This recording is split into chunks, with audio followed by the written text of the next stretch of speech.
up, guys? The offensive madman Kyle Robinson here, coming to you live with a new Mind of a Madman vlog. And today we're going to be talking about digital gaming, which sounds a little strange when you think about it, that it's 2020 and now digital gaming is on the forefront of every gamer's mind right now, especially with the launch of the PS5 and the Xbox Series X, both having exclusively digital versions, which means you basically don't ever have a physical copy of a game to put in.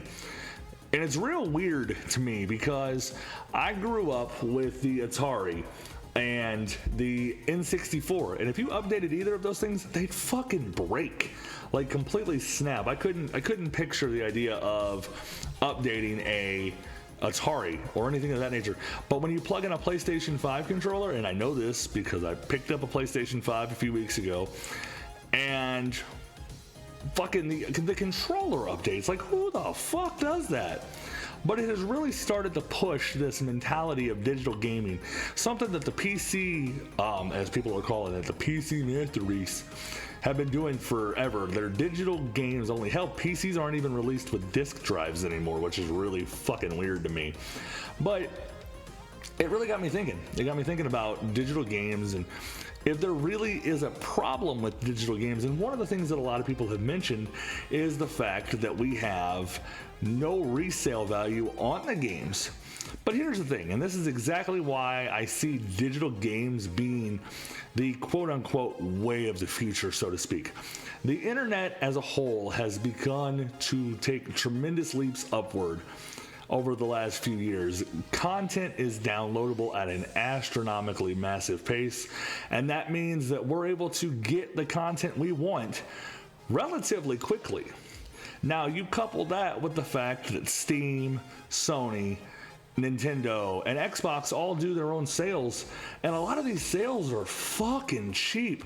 Hell, Black Friday sale that Sony ran a few weeks ago, I managed to pick up 4 games for under $110.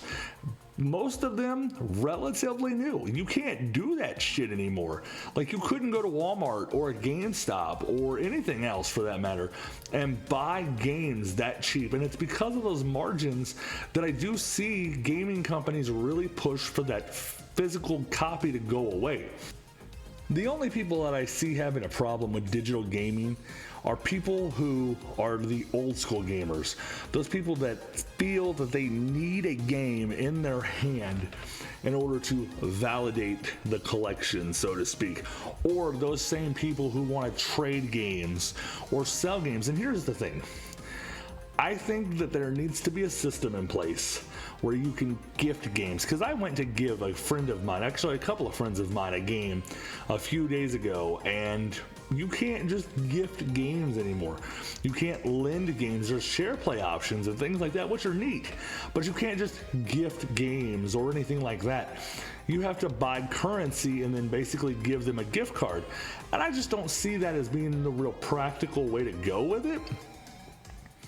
I think that you really need to look from the perspective of a physical standpoint there. And what I mean is, if I were to go to a GameStop or a Walmart or a Best Buy and go in and buy a game right now, or buy a game on Amazon even, once it gets here, I now have that physical game in my hand. And if I want to lend that to a friend of mine for them to try, just for a couple of days even, I think that's something that PlayStation, Xbox, and Steam, and everywhere. Steam might even have something like this, to be honest. I don't know. I know Sony doesn't, and as far as I'm aware, Microsoft doesn't. You can't just lend those games to your friend for a couple of days for them to try. You have to share play it, and at least in the PS4's instance, you can only share play for an hour at a time. And there's a lot of games that you can't get a full feel for in an hour. I think there needs to be a system like that in place. If they're able to come up with a good system where you're able to go in and basically lend games or gift games or anything like that, or even resell markets are a possibility. That's a little more complicated and a little more tricky due to digital rights management, but it is possible. So I think that if you're able to find those middle grounds, I think digital games become not only the way of the future, but just the way. This is the way. Mandalorian reference. I think you find that middle ground, you find that, and all of a sudden digital games are the way that everyone goes. Because what gamer hasn't been sitting in front of their system at midnight going, damn, I really need something to play. What do I want to play? Let me browse through the store. Oh shit, the new Assassin's Creed's on sale? Let me buy that. Oh shit, Need for Speed's on sale? Hell, let me buy that too.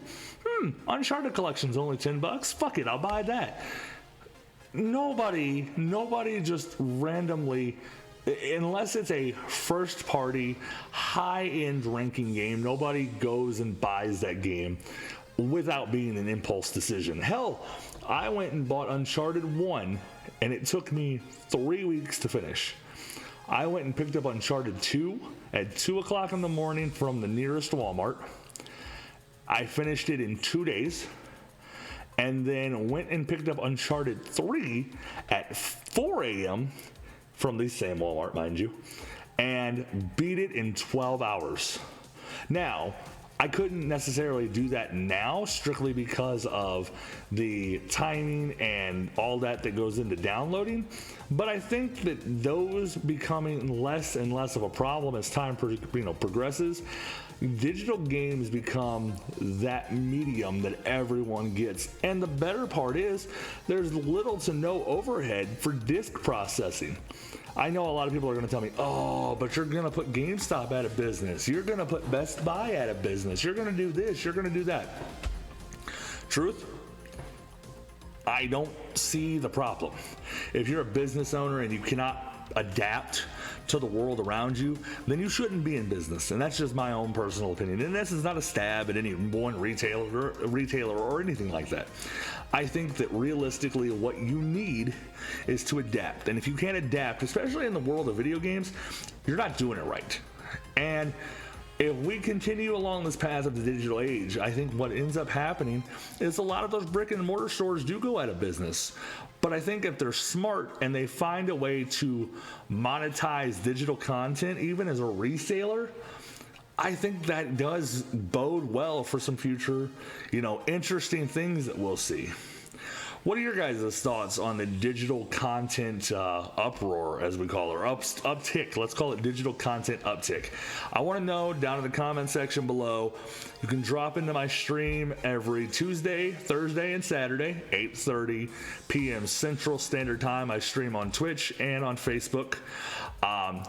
And if there are anything that you would like to see me cover, and it can be anything from the gaming world, it can be a trailer, a review, anything at all you'd like to see, drop it in the comments below or join the Facebook group or Discord channel.